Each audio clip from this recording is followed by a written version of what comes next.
The top comment says, "This is disgusting. You will never be trusted again by this household. Show us the contract or stop whining that you were caught in a scandal." So again, these aren't just a bunch of like radical Vanguard fans. These are people from David Pakman's community that ostensibly probably agree with him on a lot of stuff, but they're like, bro, don't treat us like we're fucking dumb. Don't act like, oh, what? APAC? IPAC? Like, I'm too fucking stupid to even know what's going on here.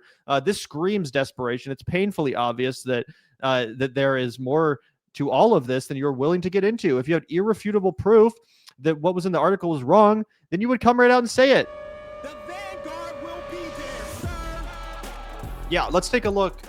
Zach, do you want to take a look at David Pakman leaving the left? Oh, yeah, absolutely. We got to hear this shit. Okay, cool. I have it right here because, yeah, David Pakman, again, after being roundly criticized by not just radical fucking commies like, you know, me and Zach, but also his own goddamn comment section, which we'll take a look at in a second, because they all have just been completely in revolt, roasting him for pretending to not know how APAC is pronounced, you know, calling him out for trying to gaslight them, saying, do you think we're fucking stupid? Do you have zero respect for this audience that you've cultivated? Like, what the fuck? They were watching the Vanguard because that's what we told them to say.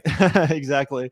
But it genuinely is crazy the degree to which he's condescended and gaslit his own audience, to which, again, they said, fuck you, bro. You're not independent if you're taking this kind of money. You know, it's genuinely crazy. And that's not even to mention the fact that David Pakman's show just straight up sucks. Even if you agree with his shitty opinions, even if you're also a Zionist, his show sucks. It's basically just like his show would just exist to sell ads. You watch a David Pakman clip and there's like 2 ads in it, even though the video is like 7 minutes long. Like, he literally just spits out whatever the fuck he has to say in order to sell ad space, like he's a fucking billboard company. That's what his show is. It's a billboard company for a bunch of these random corporate sponsors, and so that he can get $8,000 a month, even though he doesn't fucking need it. Arguably, some of the smaller content creators, like Ariana was talking about, she's like, oh, they have to fight for survival and they can barely pay rent or whatever sob story she was going on. Maybe those people could use $8,000 a month. Pakman, what a fucking gross misuse of funds. What a just disgusting waste of money to throw $8,000 at this guy who already has 3 million subscribers. 17 ad sponsors already on his platform. Yeah, he really needs a scholarship for $8,000 a month. It's absolutely pathetic. And he sounds just like Cenk Uygur in this clip, everybody. I want you to think about it hard. And already, David Pakman is like the weenie version of Cenk Uygur, right? He stands for nothing. He just goes where the wind blows. He really just wants to be mainstream and sell ads. Unfortunately, he went down the I stand for nothing, I'm just a liberal who cheers on the blue team, instead of where Cenk went down the rabbit hole, which is I want to, arm wrestle with Republicans and then pat them on the back for not being as bad as I thought they once were, right? David Pakman, much more profitable pack, but they all end up saying the same thing, which is what David Pakman's about to reveal here. Yeah, let's take a look at this whiny ass bullshit where he essentially leaves the left. Have not changed in terms of my views. What has changed, as I pointed out yesterday, is I no longer believe we are all part of the same movement. There's the governance-focused, big tent, win. And by the way, I agree. Everyone who criticizes me is also not part of my movement, just to clarify. Elections and pass laws left. That's where I am. And then there's this purity test left. The ones who don't really care if we lose and sometimes seem to like it so they can say, I told you so, as long as they feel morally untainted. They treat compromise as corruption. They think we need a better media ecosystem must mean install CIA-approved thought leaders or something like that. So maybe we were never really part of the same movement. If I've been red-pilled about anything, maybe it's that. We overlap. Bros, red-pilled.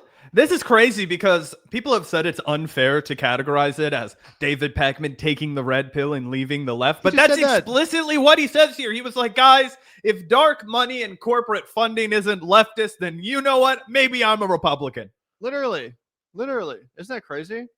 And again, like, if you're going to be in movement with people, you have to be able to accept their criticism and respond, and at least defend yourself. This isn't even that. You're just saying, okay, well, if you're going to expose my corruption, then I'm out of here. I'm going to go find a new party to show up to. Like, literally. Where you're not going to be wanted either, by the way. No one gives a fuck. You're so smug and unbearable. It literally is fucking melting the screen I'm watching this on. Either way, Jesus Christ. Convenient movement. If I've been red-pilled about anything, maybe it's that. We overlapped when convenient, and that was it. But I'm not getting red pilled. I'm done pretending that everyone with a left-wing label is on the same page. You can stand for progress in a lot of different ways. You can want change without torching everyone who's only 98% on your This side. guy literally wouldn't draw a line in the sand over ethnic cleansing. He was like, you know what? We need to have a big tent. People are free to disagree, right? We need to all rally behind this, right? He wouldn't say. I think he supported the ethnic cleansing of Palestinians, if we're just being real. He has to be quiet about how much he supports it, because he knows if he was actually honest about the degree to which he's a genocidal fucking maniac who supports the bloodshed and slaughter of Palestinians, that he would not have a career in this space pretending to be a leftist. But I was about to make the point that, he didn't draw a line over the genocide because he was like, oh, I want there to be such a big tent. Like, I have to support the Democrats. Like, but I'm drawing a line over my ability to rake in corporate cash. But you're right. He 100% is a rabid Zionist and on the side of cheerleading for the ethnic cleansing of Palestinians. There's no doubt about it. And you know what? Fine, David, get the fuck out of here. If you want to cheerlead for Zionism and take corporate money and immediately punch left whenever it's convenient for you to, and be misused by, it's funny. He was accusing Taylor Lorenz, and Brian Tyler Cohen were accusing Taylor Lorenz of being friends of Candace Owens and Tucker Carlson. This man is literally going to get picked up and dusted off by Tim Pool, everyone. Okay. Yeah. It's absolutely nuts. We don't have to play the whole clip, but I did take a screenshot and tweet it out, right? Birds of a feather. David Pakman has left the left, says he is red-pilled on some issues, Timcast IRL.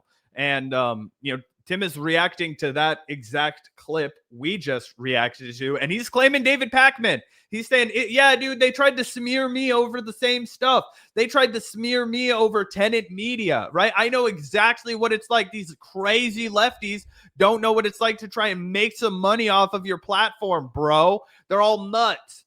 And because Taylor Lorenz also went after Tim Pool, he's ready to have an excuse to go after her again, right? Because that's red meat to his audience too. And so now him and David Pakman are joining forces to punch down on the left, the actual left. All right. You're seeing the real merger, which is corporate Democrat and corporate Republican joining forces to punch left. And it's exactly what Gavin and I constantly warn about. David Pakman is an enemy of the left. Make no mistake about it. Yeah. And you're quite literally correct about the merging between the corporate Democrats and the old school anti-Trump Republicans. It's these people that hold up the bulwark, and Tim Miller, this neoconservative anti-Trump Republican. It's these people that love to invite guys like that on to chit chat. It's these people that defended Kamala Harris campaigning with Liz fucking Cheney and gaslit their audiences endlessly about how that actually was a good idea. So yeah, quite literally, you are correct about that. And let's take a look also at this, Zach, because it's not just that Pakman is mad that he's been exposed and that this dark money slush fund is now out there, but it's also that, again, his audience is too smart for him to just incessantly beat over the head with his gaslighting. His audience sees, even though he talks to them like they're 7, they're not. Yeah, exactly. And we showed you guys the comments on one of his other videos where basically everyone, again, was like, we're not fucking stupid. Stop treating us like we are. You can't claim to be independent media if you're taking this sort of dark money in this amount. But this is the video where he infamously pretends to not know how to pronounce APAC, suggesting that it's APAC or IPAC. I don't even know how it's pronounced. IPAC, that is funding this show or other creators. Of course, not true. I'm sure you guys have all seen the clip now. We reacted to it in real time on the show, and we're like, what? But either way, that moment went viral on Twitter, and this is the video that it's in. Let's take a look at his comment section, because it seems like instead of whatever stupid bullshit he wanted them to, have the takeaway from this be, it seems like everyone wants to, make fun of him for that. APAC, who is that? Never heard of him. So it's everyone is fucking roasting him. This guy says, I live in Sweden and English is my third language. Even I know what APAC is and how to pronounce it. The top comment says, this is disgusting. You will never be trusted again by this household. Show us the contract or stop whining that you were caught in a scandal. So again, these aren't just a bunch of like radical Vanguard fans. These are people from David Pakman's community that ostensibly probably agree with him on a lot of stuff, but they're like, bro, don't treat us like we're fucking dumb. Don't act like, oh, what? APAC? IPAC? Like, I'm too fucking stupid to even know what's going on here. This screams desperation. It's painfully obvious that that there is more to all of this than you're willing to get into. If you had irrefutable proof that what was in the article was wrong, then you would come right out and say it. We have seen you've been super confident when someone is spreading lies, and this isn't super confident. This is scared out of your mind. And again, this is in the context, this is in the comment section of a video where he's threatening to sue a freelance journalist. Yeah, they're not buying any of his bullshit. No one is buying it. And I think he published this video being like, oh, this will be a flex. You know, I'll come out here with my might and assert myself and be like, see, I'm so innocent that I'm going to fucking maybe sue. I might get the lawyers involved to prove how innocent I am. And I guess he thought that his audience would respond to that again, like Trump's audience respond to his threats towards journalists, because they love that in MAGA. They love it when Trump threatens journalists. They love it when at his rallies, he literally intimidates them and threatens them and it makes it seem like they're in physical danger and like turns the crowd on the people with the cameras and calls them fake news. That's what David Pakman is. But guess what, David Pakman? I'm sorry to say that your audience is better than MAGA. I'm sorry to say that your audience actually is more progressive than your pathetic, fucking, scandalous, grifting ass. 100%. And I think this is a great time. If anybody sees this clip, right? If you're like, man, I listened to David Pakman for a long time, and I thought that he was, a really good voice, and he said a lot of things that I agreed with. He was really critical of Donald Trump. He made a lot of great points about how scandalous Donald Trump was and what illegal things he was doing. And now we had to act now.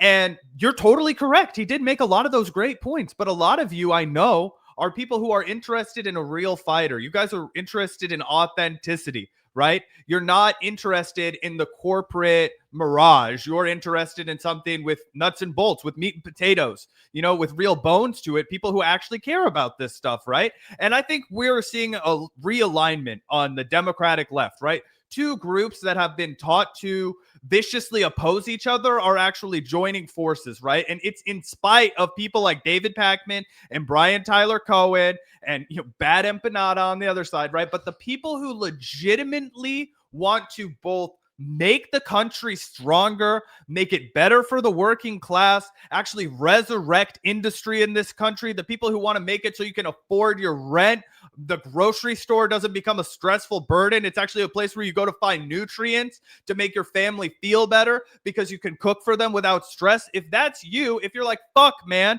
I want to resist Donald Trump with every ounce of my fucking soul because he is a fascist, because I care about my neighbors, whether they're documented or not, because I want to make sure this country doesn't perish into authoritarianism, you are on the right track. You just fell for a fucking phony con man. And that's not your fault. That's his fault for being a snake oil salesman. But you found a new home over here at the Vanguard where you might not agree with everything you say, everything we say, excuse me, right? You might be like, damn, these guys are a little rough around the edges. Sometimes we disagree, but they say it with their whole fucking chest. They never, ever, ever, ever will take $1 from dark money. They'll never hawk you any bullshit. They'll never tell you to bank with Bitcoin like David Pakman did. All right. We will always tell you exactly where the fuck we're coming from. And we're doing it from two guys who care about building from the bottom up.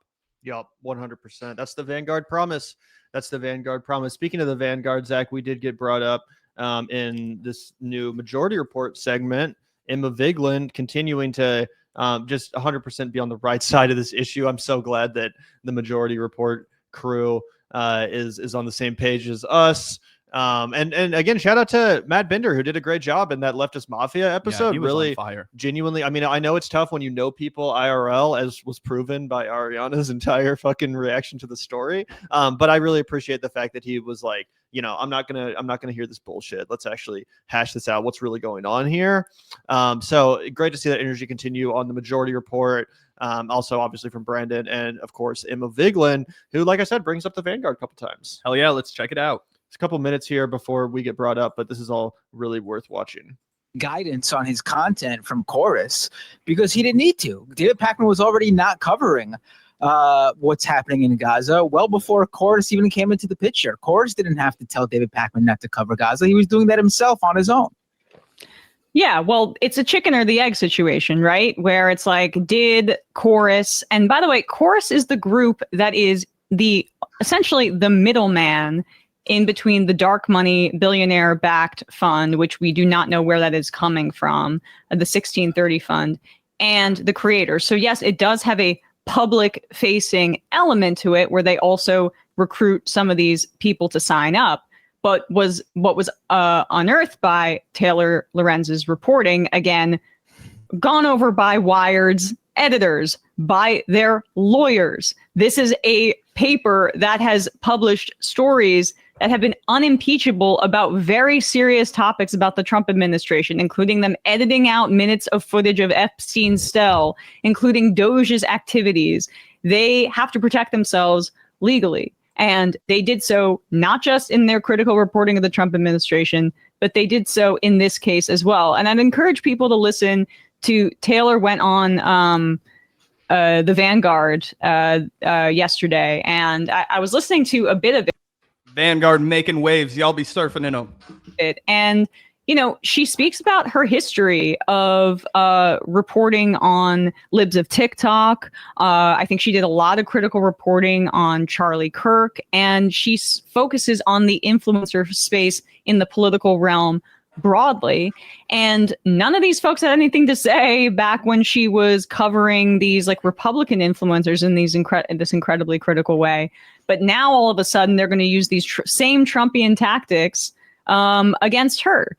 And it you know, there's. And again, I can't come out here and say I was the first person for sure to call David Pakman MAGA, Blue MAGA, and very Trumpian, but I can say my tweets came the day this fucking story broke. I was off the dome, and I'm sorry if I'm being a little bit like, hey, we did cover this first. I'm just saying, one thing Gavin and I love to do is pat ourselves on the back because nobody else is going to. Shout out to Emma, though, for throwing us a bone and mentioning us in the majority report. That means a lot to us, and Emma is, as you guys know, a great friend of the show. There's a part of the story at this point that has an update, which is basically like, I guess I missed it. Who cares? The lawyer writing in and saying like, hey, you know, this is our statement on it, but it didn't alter the substance of the story whatsoever. So this is what I meant to say. This is something that's really important that a lot of people don't understand. And it's one of the things that really stood out to my girlfriend, Salisa, who's a reporter, which made me think, okay, this is pertinent for people to understand. She was talking about how one of the most frustrating things about being a reporter is that you'll work on this piece forever and you'll reach out to people for comment a bunch of times, right? And they'll just fuck you off completely. They won't say anything to you. They won't respond, right? And then you'll be like, all right, this is your last chance to give me a comment. I'm going to publish this piece. And then they fuck you off again. And so you're like, well, just because you didn't comment on it doesn't mean I'm not going to publish it. Like, you don't get to squash the story by ignoring me. And you go ahead and you say, hey, we reached out for comment multiple times. No response, right? And then a day later or whenever the story starts to really get cracking and people are talking about it, then they will have somebody send you a response. And then it's your journalistic duty to add it as an addendum, right? And what was super gross and what was super dishonest was these people like David Pakman, Brian Tyler Cohen, and all their little goons that had no real argument. They would point to that addendum, which said, hey, this is what the lawyer said when they finally did give us a comment for our story. And they deny categorically all the allegations. That's what always fucking happens. Whenever somebody is accused of something, their lawyer is going to reach back out and say, we categorically deny all the allegations. That's not a retraction, right? And it was so gross. And it really, the hubris behind it to think so little of your audience that you've coached and, you know, given your perspective and opinion to think that they're not going to see through that bullshit immediately. But it was all very Trumpian. It was all very blue MAGA coded to me as well. Oh, hella. Yeah. Taylor even said that. She was like, this is a right out of Trump's playbook. He literally does this, you know, and his people. So genuinely crazy to pull that move and then act like, see, they had to put out a correction as if, again, these people are just too stupid. They think so little of the exact audience that they make this stupid slop propaganda for.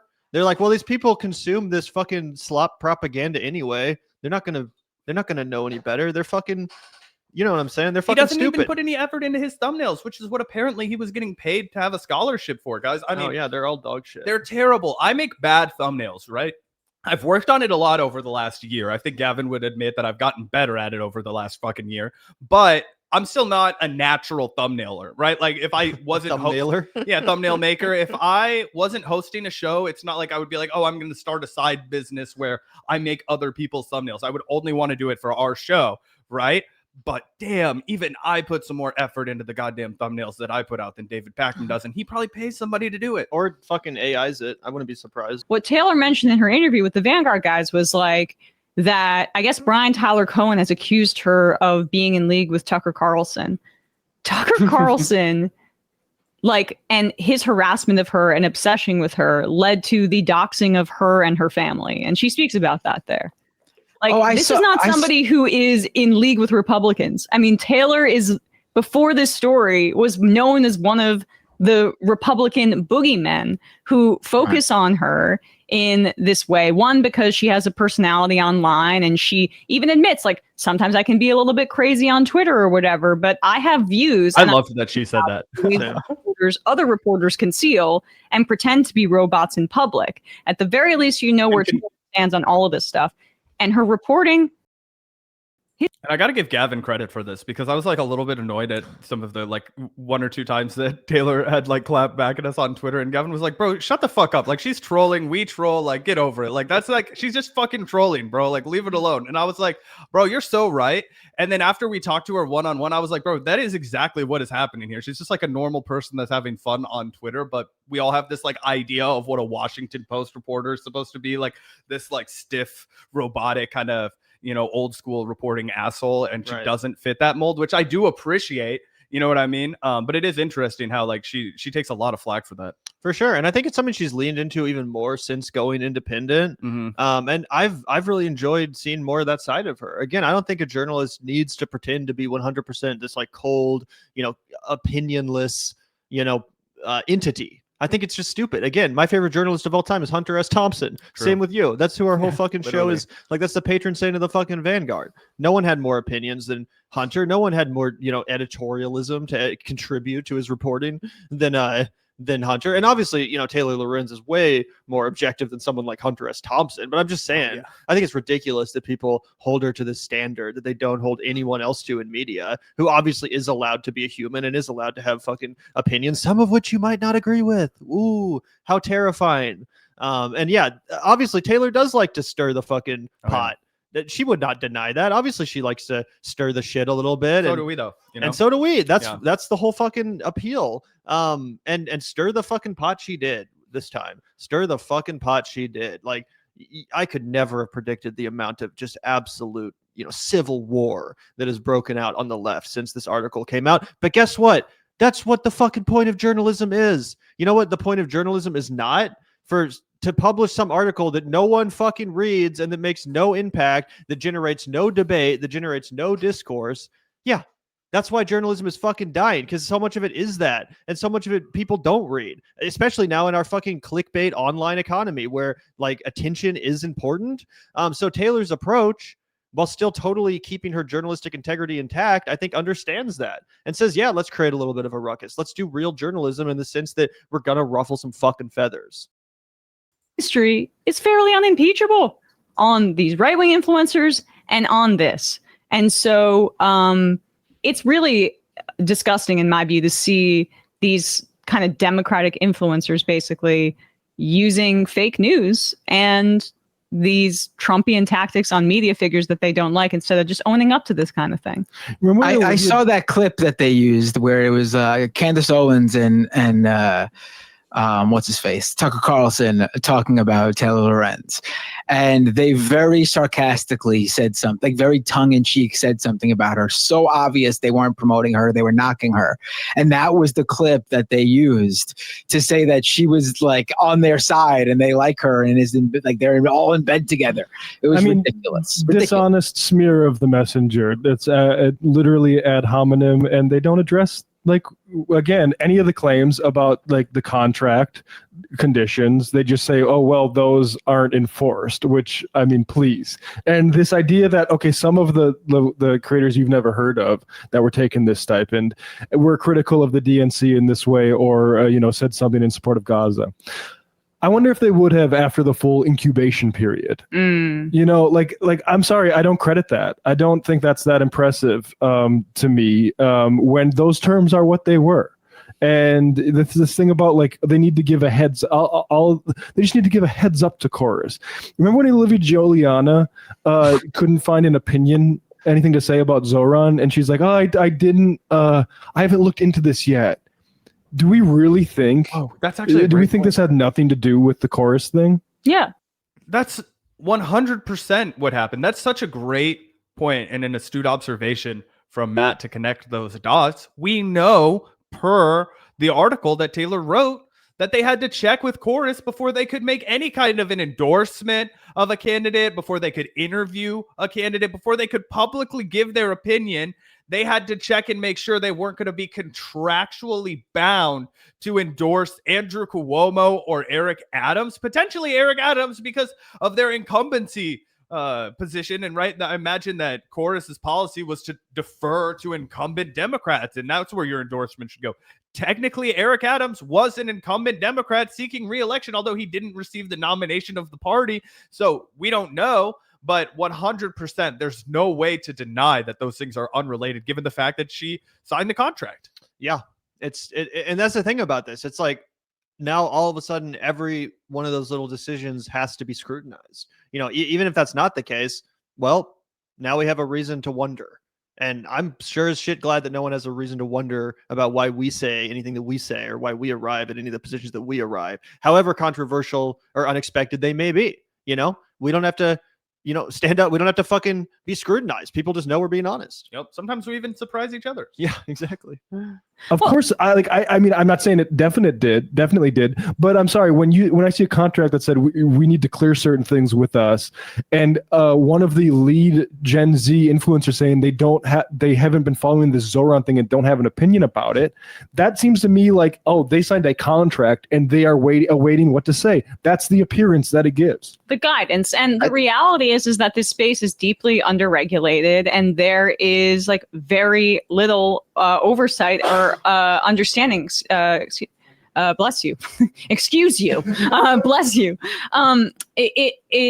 There's very little transparency about where this money is coming from. And I'd imagine that this is just the tip of the iceberg of the kind of funds that are pouring into some of these internet media sources, because I think especially really 2020 on, companies realize, and there's been an explosion in podcasts popularity. There's even more and more. And the pandemic supercharged this, where they realize like, hey, we can take out ad space on some of these podcasts for really cheap. And by the way, before we get back to this, because I do think there's a couple more minutes worth reacting to, I just had some proof of exactly what Emma is saying. She talks about how this is just the tip of the iceberg. Well, let's take a moment from last night's H3 special featuring Hutch. Oh, speed bump. Yep, we're literally in the first fucking minute of the conversation. He has to admit to also being a recipient of fucking dark money. Yep, Take a look at this. Yep, we have the actual transaction documents if anybody wants to see them. He was paid by Progressive Victory. Although don't put it on screen or else that's doxing. Yeah, whatever. Fucking bullshit. It's Hutchinson on Twitter. There it is. So this all started when Bad Empanada made a video last month about you and others being involved in a program called Progressive Victory, right? It was Progressive Victory PAC, yeah. And it's basically just this PAC that exists to push for progressive policies and candidates all over the country. Yeah. And I would just say I would not put it on the screen just because a lot of people have said not to. But it doesn't have his fucking address on it. Yeah, but I don't know. I mean, I'm just saying. What is the criticism? People say policy lawsuits. I'm just saying. I don't want to fucking deal with it. People have seen the screenshots of, Hutch, his state, his full name, all that stuff. I don't, Oh, yeah. Sorry, I doxed him. He's from California. And candidates all over the country. Yeah. And what is the criticism? People say it's dark money or that it's like shady, that it's not disclosed, or what's your response to all that? I think PV gets their funds from a 501c4, so like it is dark money. So I mean that's a separate conversation to have. Like, should left-leaning people ever take dark money? No, there I settled the conversation for you right there. I saved you the next 30 minutes of watching this fucking garbage. There's the end of the discussion. No, The left should not take fucking dark money, which again, imagine having to admit that you're a recipient of in the first 2 minutes of a conversation where you're going to come out here and fucking scold other people for their reporting on the subject matter. Yeah, it completely debunks it, right? And you know, I'll relent, and you know, we won't, you know, put the real nuts and bolts on screen because, you know, Ethan is litigious, but it just literally just says the fucking, you know, state that he's from. Either way, it's $2,000, and he took it in July 10th of 2024, right? What was happening in July of 2024? People were starting to by July. It means it would have been right around the time that the Joe Biden swap out happened. And progressive victory just went away after Kamala lost. That's the funny thing about it. They were like, "Oh, we failed, packing up shop." Yeah, exactly. So anyway, just an interesting time frame for that $2,000. Yeah, and again, just for the record, this guy's a huge Vanguard hater. We had to debate him one time. Now, let the record reflect that he is a recipient of dark money, and he wants to sit here with Ethan fucking Klein and defend all his corrupt fucking friends for being, you know, paid shills, right? And then talk about how Hasan needs to be banned from Twitch because he doxed people and lied about them and all this fucking crap. Well, guess what, dude? I don't give a fuck what you have to say when you have to admit that in the first 2 minutes you're a recipient of dark money and that you're basically a shill and a propagandist. 100%. And I wanted to confirm the timeline really quickly before I thread this needle, but I'm 100% sure now. Joe Biden dropped out of the race in the third week of July. It was July 21st. Okay, so we were deep into July. I guarantee you PV was desperate to get people to promote Joe Biden when he looked like a bag of bones, and they knew that it was going to be a horrible debate performance for him. They were sending out a lot more checks. One of them went to an irrelevant streamer named Hutch, who was willing to kiss Destiny's ass 24/7. So it wasn't even to shill for Kamala Harris. This guy in July of 2024 was going to take dark money to shill for Joe Biden, a guaranteed loser, okay? 100% guaranteed loser. Yup, 100%. So either way, pretty funny that Hutch wants to bitch and moan about honest, uncorrupted commentators speaking the truth, and then he wants to go on H3 and talk about how Ethan and Neela are such victims and how he's such a victim because Hasan, you know, showed on screen that he's a fucking paid shill. Oh, I'm so sorry. You can wipe your tears with the dark money. Either way, that's basically it from that. Do you want to take a look? I think we have one more segment left, at least one. Hasan got in and weighed in on David Pakman not knowing how to pronounce APAC, which we could take a look at if you want to before we get out of here. Try to pull it up. And then I can also queue up the next segment so that we have that after the fact. So don't go anywhere, everybody. There's still mucho content left. Wait, what's the other one besides the Hasan? Oh, I thought we were going to do the Kyle Kalinske segment with. Yeah. That's the one. Sorry, there's just so many. No, you're fine. I was like, we don't have to do it, but I do have that one pulled. No, that one's super quick. We can easily knock that out. But yeah, I guess we can just start from the top here. Yeah, busy day for the Vanguard. I know, guys. This is truly the multiverse of madness here at the Vanguard. We have every name clashing in some way, shape, or form. Almost every single person we talk about, except for TYT folks. They've been strangely silent on the topic of taking dark money. I wonder why. Israel. That doesn't even seem to be mentioned here. It's an important fact. Like, he is a lot more knowledgeable on this issue than he lets on, is what I mean. Of course he is. He's been doing this for 20 plus years, man. Like, he is a very knowledgeable guy. And the Christian Zionist pro-Israel, the Christian Zionist pro-Israel contingency is a very real one. David A. Pakman doesn't know how to pronounce APAC in a hilarious attempt to feign ignorance. Yeah, I saw that. That's like that's an insane thing that he did there. I'm gonna be honest. I do feel like a lot of the content creators, like, who I am very cordial with, who you know, I have obvious disagreements with, but I'm like otherwise very cordial with regardless, have behaved in a way that I am kind of disappointed by. Not that it matters. I don't think these guys like me that much anyway, but you know, his brother worked for the ADL. No, I know he did, which is why it's like, when I saw that, like, when I saw that video where he like talks about APAC or IPAC, however you say it, I was like, come on, man. Like, what are you doing? Because it's a real like damned if you do, damned if you don't type situation for David Pakman, because it's like you act like you don't know what APAC is. Okay, like you act like you don't know what APAC is, then like either you're one.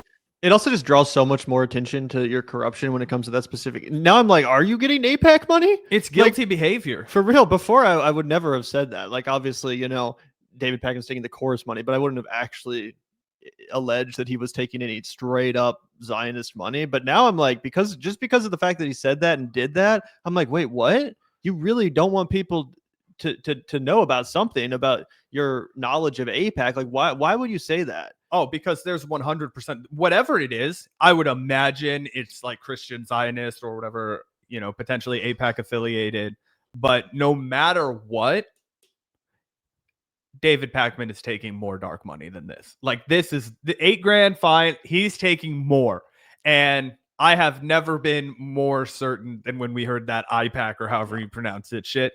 But it really is a culmination of all the things that have been exposed. One, he didn't just ignore what Taylor Lorenz reported. One of the things that Taylor talked to us about when we interviewed her 2 days ago was, she thought they were just going to scoop her, right? Basically, she thought somebody was going to tip off like, Chorus or whoever, and they were going to like be transparent about all of this, right?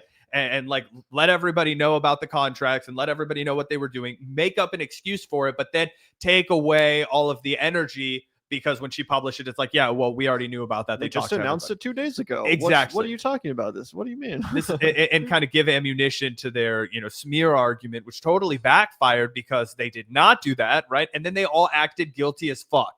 Then they all went out for blood. They were like, should we sue her? Should we ruin this woman's reputation? And they had such a Trumpian reaction of just calling it debunked when it was not, in fact, debunked. These are all things that really guilty people do.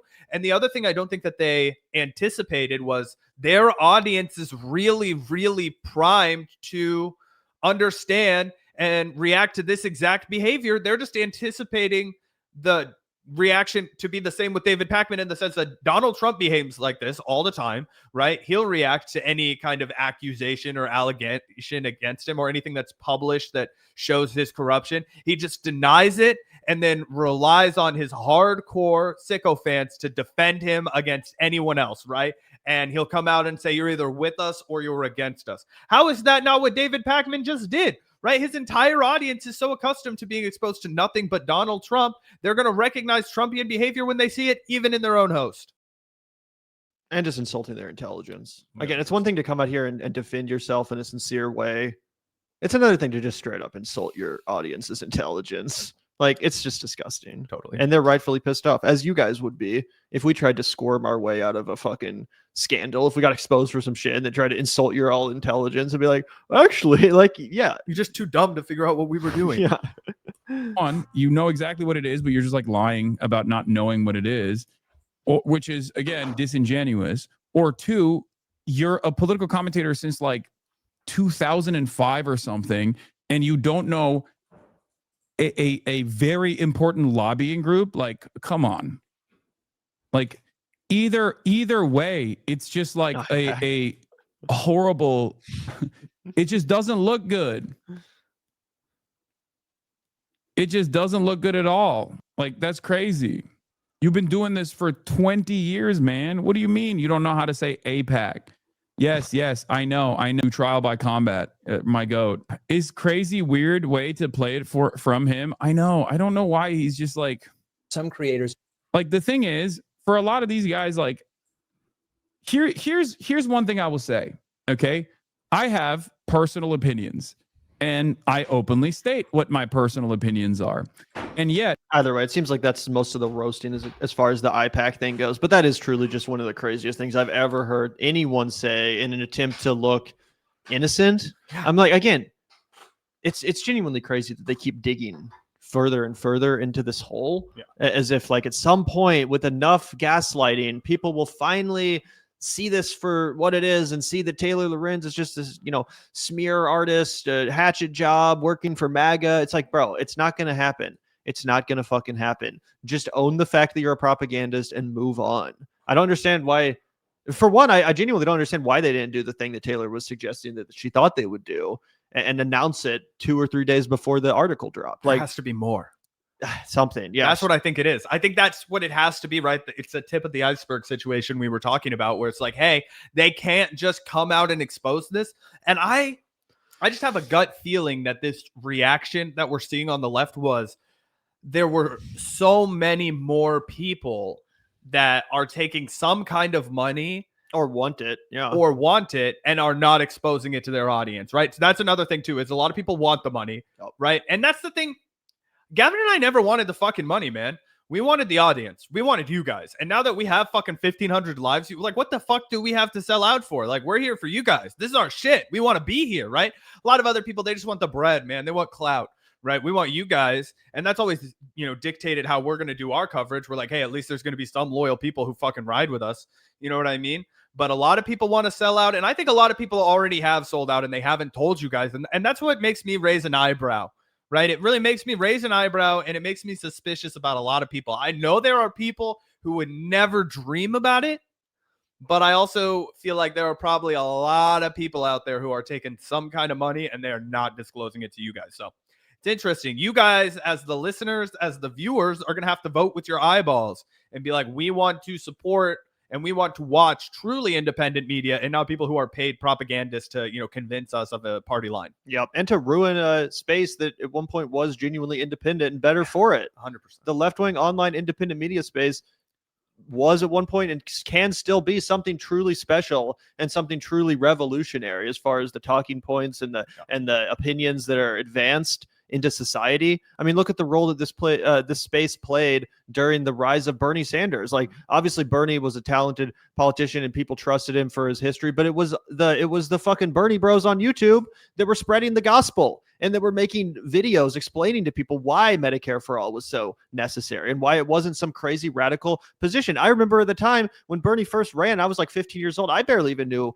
about a lot of these positions, and I learned about them because of the independent online left-wingers, and I came to understand the gravity of the importance of what Bernie was talking about because of that content. You're not going to find that on cable news. I remember even at the time NPR was fucking smearing Bernie Sanders. It was literally only the online left, the independent online left that was able to help popularize those policies. And it, of course, addition to Bernie and his great team. But yeah, it's just crazy that so many people want to gentrify that space. So many people want to ruin it and corporatize it instead of letting it realize its actual potential.